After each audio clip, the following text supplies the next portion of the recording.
Donc, de manière générale, il est très important d'essayer de cultiver la joie en son esprit, car bien sûr, dans la mesure où nous sommes dans le cycle des existences, inévitablement, nous rencontrons des problèmes, des difficultés, diverses sortes de souffrances.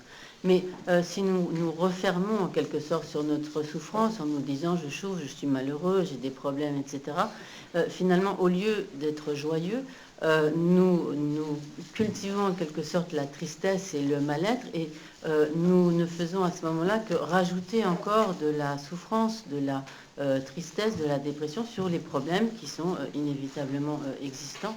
Donc, de manière générale, il est vraiment très important de faire tout son possible pour cultiver vraiment une joie intérieure.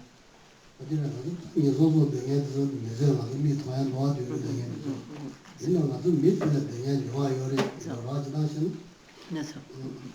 Par exemple, si nous prenons l'exemple des vies animales, donc nous voyons très bien toutes les souffrances que doivent endurer les animaux.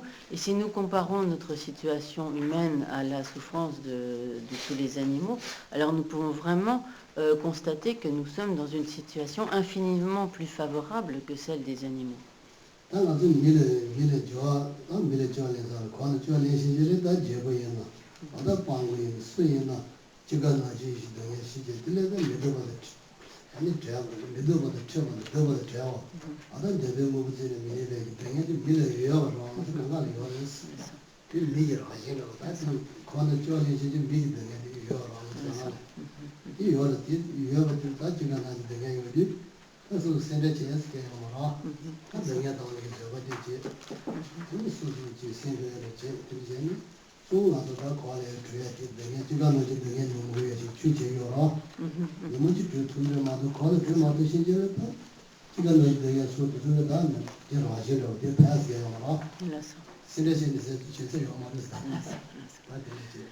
Donc, tant que l'on demeure dans le cycle des existences, que l'on a pris naissance dans le cycle des existences, que l'on soit un roi ou un mendiant, on est inévitablement confronté aux souffrances du cycle des existences. Donc nous faisons inévitablement l'expérience des souffrances de la naissance, des souffrances de la vieillesse, des souffrances de la maladie, des souffrances de la mort, de la souffrance de ne pas obtenir ce que nous désirons, même quand nous fournissons de nombreux efforts pour cela, la souffrance d'être confrontés à ce que nous ne voulons pas, etc. Donc, et donc la souffrance d'être séparés de ceux que nous aimons, etc. Donc, inévitablement, nous faisons l'expérience de toutes ces diverses souffrances tant que nous ne sommes pas libérés du cycle des existences.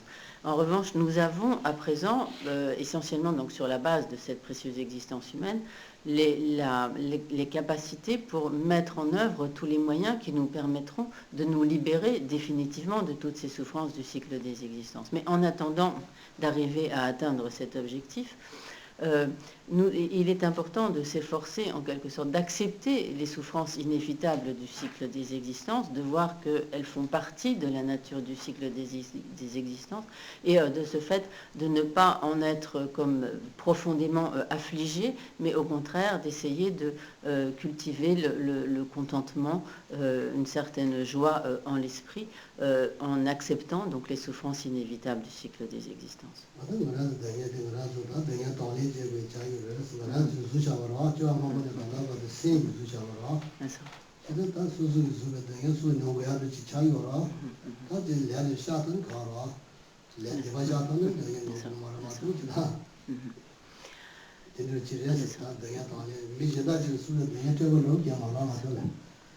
Il est donc nous avons vraiment tout intérêt en quelque sorte à accepter les souffrances que nous rencontrons inévitablement, pour accepter donc cette souffrance, il est important de se rendre compte que ces souffrances n'arrivent pas donc par hasard, et qu'en réalité elles sont le résultat d'actes que nous-mêmes nous avons commis. Dans la mesure où nous avons accumulé les causes, il est inévitable que nous fassions l'expérience du résultat. Bien sûr, les causes négatives que nous accumulons par nos actions, donc par nos actions négatives, nos karmas négatifs, nous avons la possibilité de les purifier, mais ceux que nous n'avons pas purifiés et qui produisent leurs résultats, il est normal que nous-mêmes nous fassions l'expérience de ce résultat des causes que nous avons nous-mêmes accumulées. Par conséquent, il est en quelque sorte fondé juste que nous acceptions donc nos souffrances comme quelque chose, disons, de normal.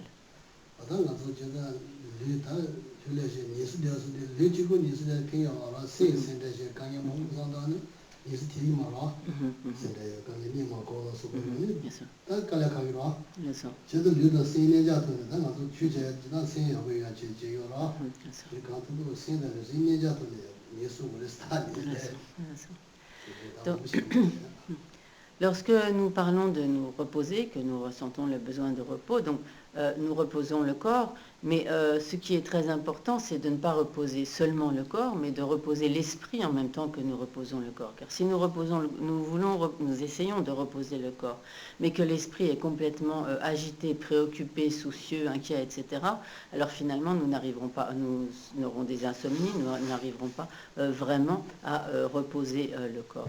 Donc, le but de la pratique du dharma, c'est d'arriver à développer son esprit de telle manière que l'on arrive vraiment à acquérir la maîtrise de son esprit.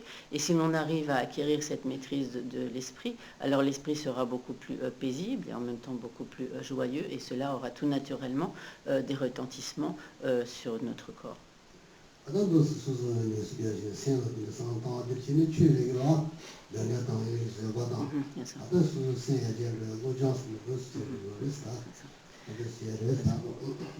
Donc, lorsque nous réfléchissons, nous méditons de cette manière, de telle sorte à arriver à accepter la souffrance, et que nous nous efforçons à des pratiques qui vont nous permettre de maîtriser, de contrôler notre esprit. Donc cela est véritablement une pratique du dharma, et de cela nous ne récolterons que des bénéfices.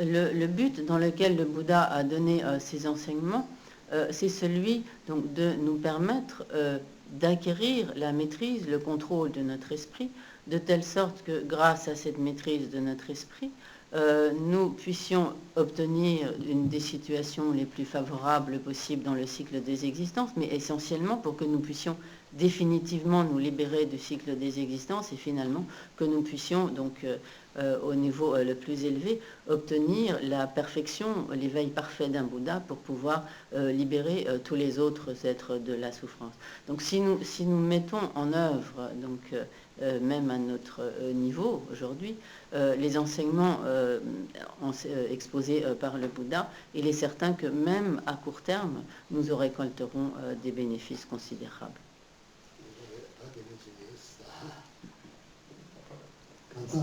Un peu courageux, pas du courage. Dans le sens, ça va, c'est très, très, très dur.